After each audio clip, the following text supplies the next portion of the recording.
The heart of Western Kenya political storm is brewing, pitting two of the region's most outspoken leaders against each other. On July 9, 2025, Trans Nzoia Governor George Natembeya stepped into a hornet's nest during a radio interview. His words were blunt. The Luhya community, he claimed, is trapped in a cycle of poverty, overrepresented in low-paying jobs like house helps, watchmen, and grave diggers. Quote, "Someone gives birth in Murang'a and they immediately want a house girl from Vihiga. Someone wants a watchman, they will look for a Luhya." Natembeya said, pointing to systemic marginalization and poor political choices as the root causes. His remarks were meant to rally the Luhya community for better representation, but they sparked outrage instead. Most notably from Mumias East Member of Parliament Peter Salasya. And the consequence has been that the second largest community in Kenya in terms of just numbers, demographics, numbers, and even in terms of voters. I think we're the poorest community in this republic. You go and look at the way our people live and the kind of menial jobs that they do all over the place. Somebody gives birth in Murang'a, they want to get a house girl from Vihiga, somebody wanting a watchman, they're looking for a lawyer, you go to the grave diggers, the lawyers. Are you saying there's a stereotyping to the Luhya community? Completely, and because of the way we have played our politics, we've not been able to negotiate properly for the national cake. These jobs are there and they must be done by somebody. But why should my community be the predominant one in those menial jobs? We should be sharing, all of us, and I think that message is resonating very well with our people. And then number two, the guys who've been on that table, the negotiating table. That table is actually there. People sit down, they share the national cake. It's not something that's just academic. The guys who've been there is Mudavadi and Wetangula. Can they account for their time? Over 70 years combined on that table. What have they done even to just transform the life of the people, even just in terms of infrastructure? Water, roads, and all these things. Salasya, a first-term parliamentarian known for his populist flair and unfiltered social media presence, didn't hold back. On July 9, 2025, he took to X, slamming Natembeya for what he called, quote, "politics of tribal cards." In a post that quickly went viral, Salasya expressed his disappointment, accusing the governor of fueling division for personal gain. Quote, "I really don't want to be seen as fighting Western leaders, but I feel so sorry when I see my friend Natembeya talking politics of personal selfish interest." He wrote, "These politics of tribal cards is what is messing us up as a country." The post, which garnered thousands of reaction, set the stage for public showdown that is now gripping Western Kenya. Mimi nataka niongee, and I want to speak this with a lot of authority. My brother, uliongea na hivyo Natembeya, uliongea siasa yako kwa MKTN, ama Spice, whatever. And what you said, as a Luhya, I come from a Luhya community. But what you said, mimi haijanifurahisha. You demean our people like watchmen, you demean our people like slaves.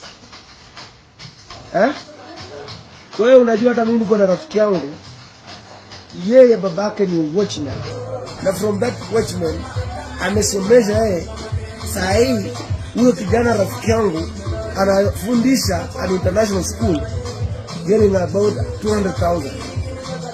So you going to tell the entire nation that we are community, we are watchmen, we are, instead of you telling the people that watchman is also a job like any other jobs.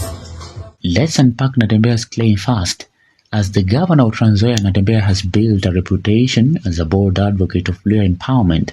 His radio comments were part of a broader call for a community to demand stronger political representation. He argued that Luhyas, despite being one of Kenya's largest ethnic groups, are sidelines in national resource allocation by highlighting their prevalence in low-paying jobs. Natembeya aimed to underscore systemic inequalities, urging leaders to negotiate better for the community.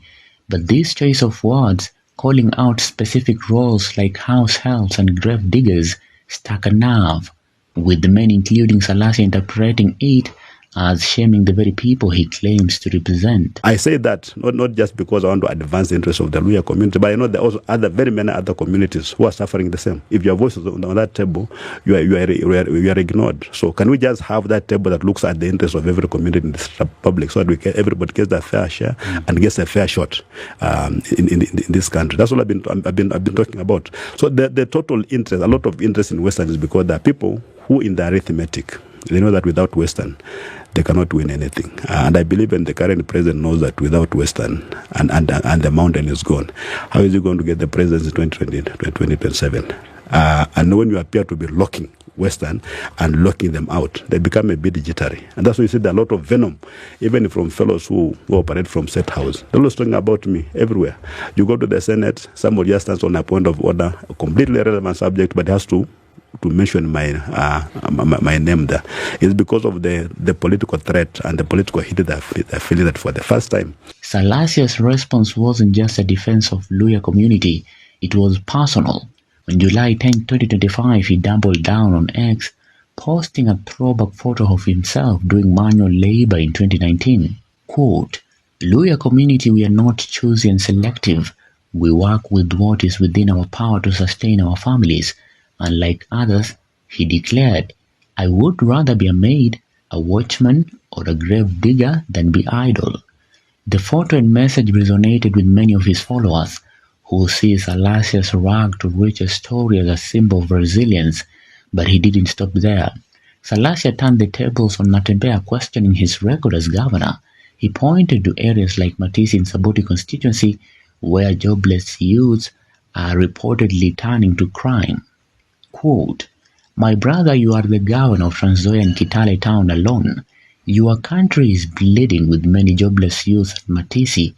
What have you done as governor in terms of creating job opportunities other than goons in Kitale town?" Salasia charged. Natembeya wasn't about to let that slide.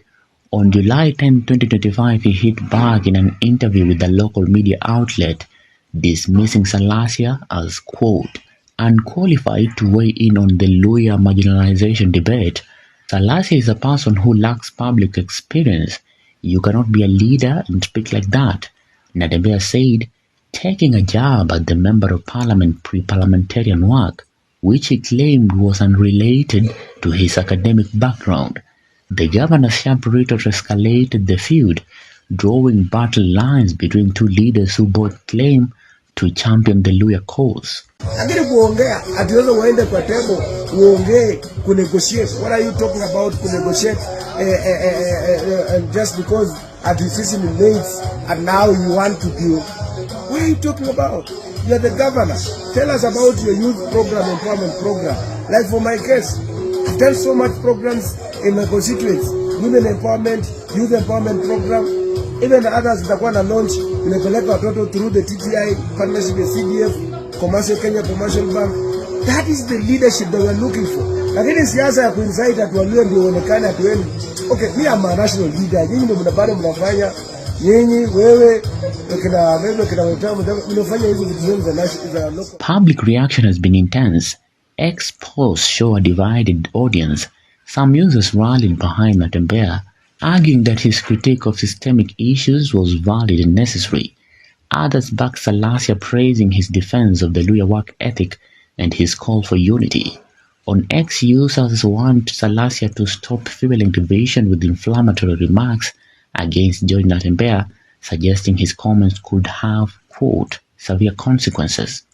The clash has also sparked broader conversations about leadership in Western Kenya, a region that has long sought greater political clout. With the 2027 general elections looming, both Salasia and Natembeya are positioning themselves as key players. Salasia has openly declared his presidential ambitions, while Natembeya is rumored to be eyeing a national role. Masuala ya jamii zote inapangiwa, Mluhya atakuwa kwa hiyo meza. Watu kunyanyazwa tena hatutaki. Wale viongozi ambao mnataka ndio tuongea nao, si ndio? Hakuna mambo ya kudictate. Mluhya 2027 lazima anaokoka. The feud raises bigger questions about unity in Western Kenya. National Assembly Speaker Moses Wetangula, another prominent Luhya leader, has previously called for regional leaders to avoid public spats that weaken communities by gaining power. Yet, This clash shows no signs of cooling down. Salasia's confrontational style, which has landed him in legal trouble before, including arrest for alleged assault and incitement, continues to polarize. Natembeya meanwhile remains a formidable figure, leveraging his experience as a former regional commissioner to bolster his influence. What's next for Western Kenya? This feud could either galvanize the region to address systemic issues or deepen divisions, undermining the Luhya community's political leverage. As Salasia and Natembeya trade barbs, the stakes are high, not just for them, but for the millions they claim to represent. Will this clash lead to meaningful dialogue, or is it just another chapter in Kenya's fractured political story? Only time will tell. For Maisha TV, I'm William Juma.